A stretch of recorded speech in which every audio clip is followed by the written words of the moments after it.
I'm going to start recording now. Should have recorded that, so apologies. You're going to have to hear me one more time. So this is the Life is for Living series. It's a new online learning series running from August to December 2020. It's a mixture of formal and informal learning sessions and part of a collaborative program within the SBHI team.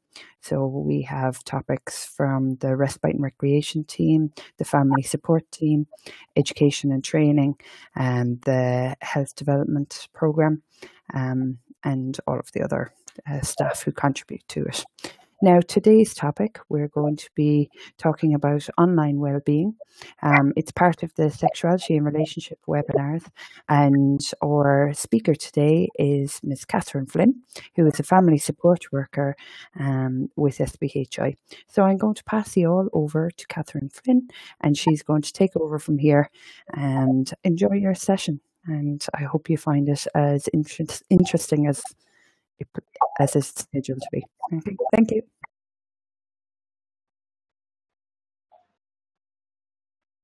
Catherine, I have passed over to you. You have control. Okay, presenter view hasn't come up for me. Okay. Yeah. I'll just do it again here. New presenter.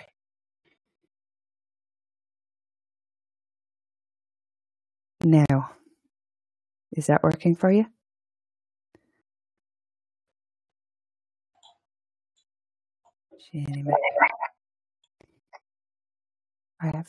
Is that working for you, Catherine? It is. Are you able to see my screen? Now I can see it, yes. Okay. Are you able to see this?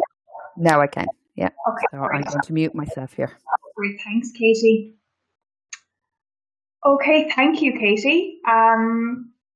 Hi, everyone. So as Katie said, my name is Catherine, and I am one of the family support workers. You are very welcome to the online session, Managing Your Online Wellbeing. In this presentation, I will discuss online wellbeing, some stats around data usage, digital stress, resilience, and finally, how to manage your online wellbeing. Our overall wellbeing focuses on our emotional and physical experiences and how they impact us. Technology is more accessible and it plays an important role in our lives now more than ever. It has an impact on how we may feel about ourselves or how we see others. Online wellbeing is about looking after our emotional and physical health through our interactions online. It is also about keeping ourselves safe while we are using the internet. Later on, we will discuss various things we can do to support our digital well-being and keeping ourselves safe while using the internet. We are using digital technology now more than ever to communicate, to research, to learn new things. If we use the internet in the wrong way or too much, it can make us feel many different emotions. When we are sad or angry about something we see online, digital resilience teaches us how to use skills to help us to cope and manage these emotions and look after our well-being. Keeping safe online and accessing age-appropriate content is important.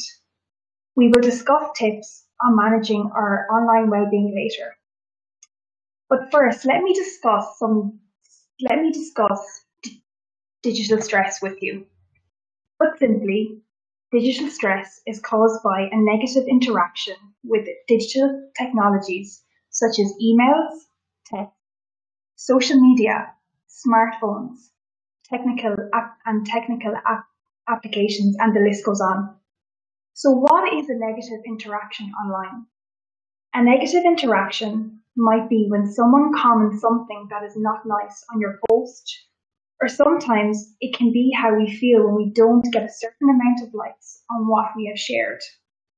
It can also be caused by something we see, such as people posting nasty comments on other people's profiles. According to the Central Statistics Office, during the lockdown, internet use was up by 59.1%. With the increasing use of the internet and social media, it is paramount to ensure we look after our online well-being. A survey conducted by the Irish Times in 2019 looked at digital usage from age ranges of 16 to over 65s. 20% of those who took part said they tend to compare their lives to others' lives on social media.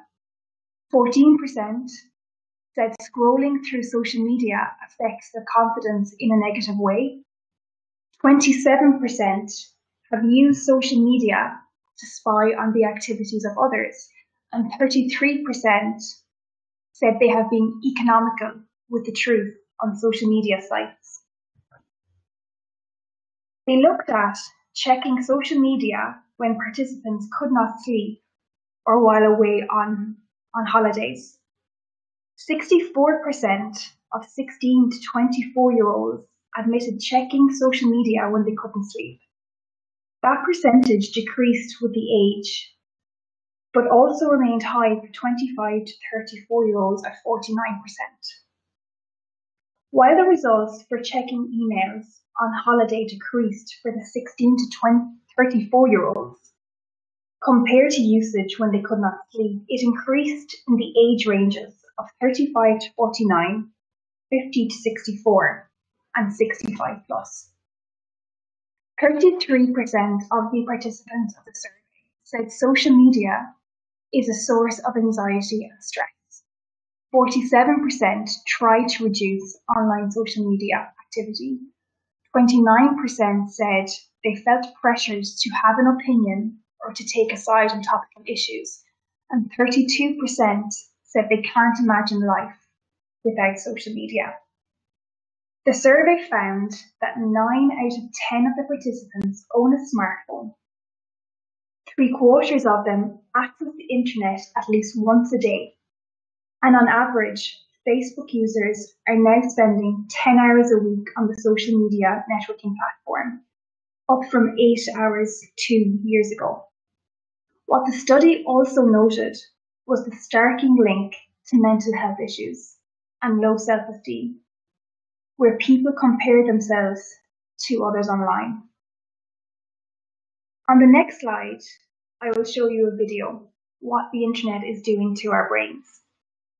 This video is based on a book by Nicholas Carr called The Shallows. It discusses how modern technology is affecting our brains and our learning and thought processes.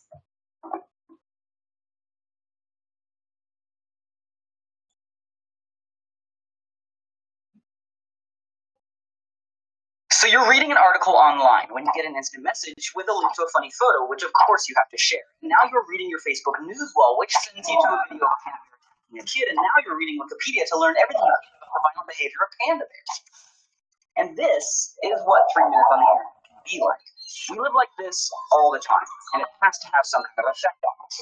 The net is making us more superficial as thinkers. That is Nicholas Carr. He is the author of The Shallows, What the Internet is Doing to Our Brains. To understand this whole thing better, we need to go way back in time to, say, like, the prehistoric age. You wanted to know everything going on around you, because the more you knew about your surroundings, the less likely you were to get attacked by a predator. And there's even evidence that our brains release some dopamine, pleasure-producing neurotransmitter chemical, to reward us for seeking out and finding information. So getting distracted felt good and helped us stay alive. But the problem is that nowadays, predators aren't much of an issue, but we still have the same brains. And also, there's the internet, which is... It's an incredibly information-rich environment that the net creates for us, and that's why we use it so much. I mean, sounds, pictures, words, text. And what this tends to do is promote a sort of compulsive behavior. If we're constantly checking our smartphone, constantly glancing at our email inbox, we're kind of living in this perpetual state of distraction and interruption. Which is dangerous because that mode of thinking crowds out the more contemplative, calmer modes of thinking. And that focused, calm thinking is actually how we learn. It's a process called memory consolidation. And that means the transfer of information from our short-term working memory to our long-term. And it's through moving information from your working memory to your long-term memory that you create connections between that information and everything else you know. So you've got this awesome life-changing piece of information in your short-term memory, but then you hear that email ding and there it goes. That email takes its place and you never get a chance to learn anything, all because of one distraction. So attention is the key, and if we lose control of our attention or are constantly dividing our attention, then we don't really enjoy the consolidation process. But I can hear it now. Someone out there is saying, what does learning matter if all the information in the world is just a Google search away? Well, that is kind of shortchanging our intellects. If that's the way you're using your mind, just kind of searching very quickly and finding information and then forgetting it very quickly, you're never building knowledge. You're kind of thinking like a computer. Which means that our very humanity is at stake. And it would be a shame if we all got assimilated because, well, humanity is pretty neat. I really believe that if you look at the great monuments of culture, they come from people who are able to pay attention, who control their mind. That's what allows us to think in the highest terms, think conceptually, think critically, think in some very creative ways. And it's this kind of thinking that's at risk, being eroded one cute cat video at a time. Don't get us wrong, the internet is good for lots of things, and it should be celebrated. But the best thing we can do for our minds is to find some time every day to unplug, calm down, and focus on one thing at a time. Your email and those cats will be here when you get back.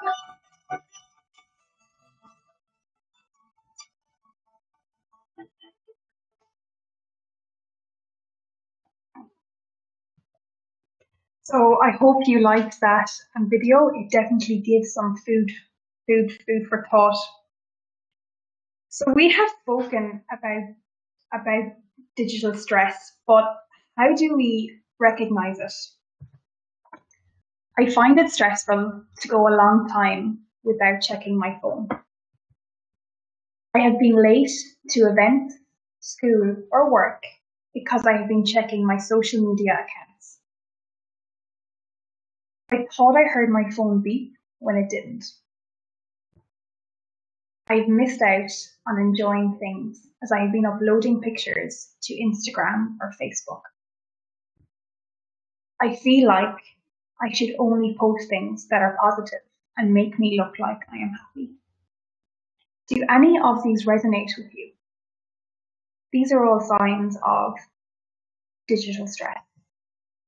Other examples of digital stress are continuously scrolling in case you miss something on someone else's social media account, checking to see how many likes you have got, or even taking down a post because you did not get enough likes, or feeling upset or angry about a post and not being able to let it go. Bailey Purnell is the founder and CEO of Skills Camp based in Canada. In 2017, she delivered a TED Talk called "Is Social Media Hurting Your Mental Health?" In this talk, Bailey Purnell discussed about how the Centre for Collegiate Mental Health recorded anxiety, depression, and stress in college students, all linked to social media use. And she continued on to discuss the 4 stressors leading to this. The highlight reel: comparing your life to other people's achievements. It is common that people share more of the positive than negative aspects of their life on social media, and possibly not sharing the backstory to how they got to their achievements. It is easy for someone to construct how they want the world to see their life online. Social currency: valuing your worth upon your social media success. This is based on feelings of happiness solely derived from the amount of likes you get on posts and pictures you share, the amount of followers someone may have on their social media platforms, and the positive comments they get on their posts. The dark side of this is when people do not get the reactions they want. It can cause negative feelings such as sadness, anger, and anxiety. FOMO, the fear of missing out. In the study carried out by the Centre for Collegiate Mental Health, 7 out of 10 Canadian students admitted they would not delete their Facebook or Instagram accounts simply for their fear of missing out was too strong. And online harassment. This is a serious one, but in this talk, Bailey discusses how you might share a private photo on Snapchat or WhatsApp with a friend that ends up on social media. This could be as simple as a picture of you pulling a silly face, but wanting to keep it private. If this happens to you, it is important to tell a parent or a trusted friend. Your permission should be requested to post anything about you at all times. I have posted this video at the end of the presentation for you to access. We are now going to discuss digital resilience and its importance. We are observing so much information through what we see on social media and technology that it is normal to feel a range of emotions and reactions to various articles or posts. I think the emojis on the screen can sum up all the various feelings that I have definitely felt when seeing different posts and pictures on social media platforms. Digital resilience is the ability to bounce back from difficult times online over time. As I mentioned, when we see content online, it can make us feel sad, happy, angry, or sometimes unsure of how we feel. Digital resilience is about learning how to cope when we don't feel good about something we see and what we can do to support ourselves in that. Resilience is important when learning to cope with situations and changes in life. It is also very important when interacting online. We are exposed to so much that being resilient can support us to manage situations or emotions we may experience while using the internet. So how can we learn to become more resilient online? To build your own resilience, being positive or having positive thoughts can really help. How we react to situations can really support us when we feel overwhelmed. Accepting change is also vital to our resilience. Sometimes things may not work out how we planned, so having options and problem solving is really important. This is also really important when we may see other people online achieving things that is in our path and is actually one of our goals. So don't give up. It does not matter how many times you need to try to do something before you succeed. We are all on different paths in life, and your path is the most important to focus on. And the most important thing is to achieve your goal. Look after yourself. Being kind to ourselves with our words and thoughts is crucial to building our resilience. Self-love is very important and is the foundation for our success. Remember, a problem shared is a problem halved. If you are worried about something or need to discuss an issue, it's good to talk to a trusted person or to a parent to get things off your chest or to get advice. Other ways to become resilient online are to use tools to support our well-being, like exercise, music, meditation, or simply taking time out of internet usage.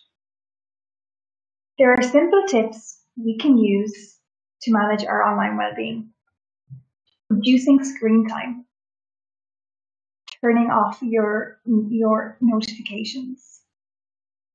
Studies have shown that you are less likely to pick up your phone and check social media apps when your notifications are turned off. because your brain learns that it doesn't need to actually pick up the phone. It is almost like it is untrained in doing that action. Manage your apps through app management on your phone.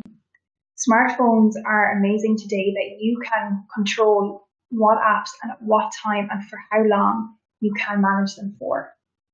Log out of your social media accounts. When we have to type in our username and our password to log into Facebook or Instagram, we are less likely to try and access them during the day. Allow a certain time each day for screen time and try to stick to that. Take time out from social media to do a hobby that doesn't require your phone. Leave your phone out of your room at night to improve sleep. And it's also important to try and reduce smartphone usage at least 1 to 2 hours before sleep. Buy a diary to manage your to-do lists or plans to avoid using your phone. I am completely guilty of this. Smartphones are built that we can use them for nearly every aspect of our life that we need to store information or to access information. So instead of using your calendar or your to-do list on your smartphone, look at the old-fashioned way and simply buy a notebook. Try not to compare yourself to others online. Remember, everyone is trying to show they are living their best life. And be present when at an event or doing an activity. Try not to capture it on social media and enjoy the moment. Focus on yourself and being the best version of you. Online well-being is not just about our internet usage. It is also about keeping safe online. So be smart. Keep safe by being careful not to give out personal information, such as your full name, your email address, your phone number, home address, photos or school name to people you are chatting with online. Meeting someone you have only been in touch with can be dangerous. If you are a child and this comes up for you, only do so with your parent or carer's permission, and even then only when they are present. If you are over 18 and you have made the choice to meet somebody who you have met online, it is important to tell a trusted friend who you are meeting, where you are going, and how long you plan to be there, and even organising a check-in phone call to make sure that everything is going okay. Accepting emails, instant messages, or opening files, pictures, or texts from people you don't know or trust can lead to problems. They may contain viruses or nasty information. The internet is full of so much information that may not be true, or someone online may be lying to you about who they are. So make sure that the information you are accessing is coming from a reliable source. Tell your parent, a carer, or a trusted adult or friend if someone or something makes you feel uncomfortable or worried, or if you or someone you know is being bullied online. According to a new survey conducted by Cyberspace Ireland, over 60% of Irish children have been contacted by a stranger online while gaming. The survey gathered information from 3,764 children aged between 8 and 12 years old. 61% of these children said they had been contacted by a stranger online.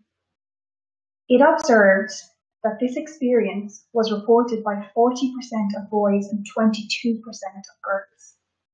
1/3 of these children interviewed also game with someone they do not know in real life. In the survey, Cyberspace Ireland also identifies that 32% of children said they came across something online that upset them, but 20% of children failed to report it to a parent. The survey also reports that 30% of children have friends on social media accounts that they do not know in real life.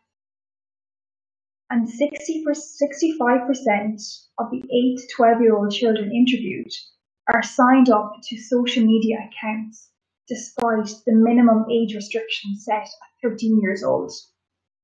This is an increase of 8% from last year. So online safety tips for parents. Get informed. Webwise.ie is an excellent resource for finding out about all safety tips that you need to know for your child. Having the chat, having regular conversations with your child on the important things to look out for and for any potential risks. Agreeing rules. This comes back to screen time, agreeing a certain time of the day and even what social platforms your child is allowed to access and what friends they are allowed to have on these platforms. Asking for help. Reassure your child that they can always come and talk to you about anything that comes up online. Lead by example.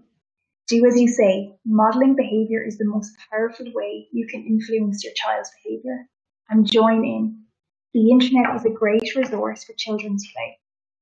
Play your child's favorite computer game and discover the online world together. And that's it. Thank you very much for tuning in and listening to our presentation on online wellbeing. For more information and tips on this topic, please check out webwise.ie.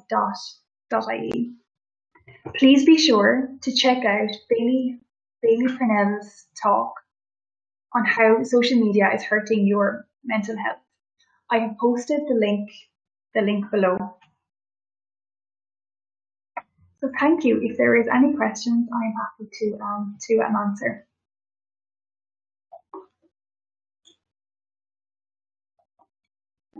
That was brilliant, Catherine. I learned an awful lot from it myself.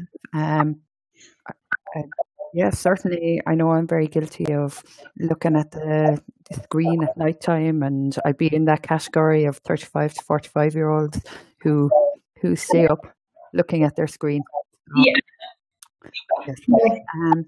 Now, what I'm going to do, I will stop in 1 minute. I will stop the recording and I will allow people to answer any questions or ask any questions and have you answer any questions. Now, one question. So I'm going to stop you being a presenter there. Okay. 1 second now. Okay. Could you make me presenter there again? Sorry, Catherine. You want me to make you a presenter? Yeah, if you can. I don't know how to. I'm sorry. Sorry. No, it's after blocking on me. Okay, it says you are now a presenter. That's okay. Yeah. I'm going to stop there.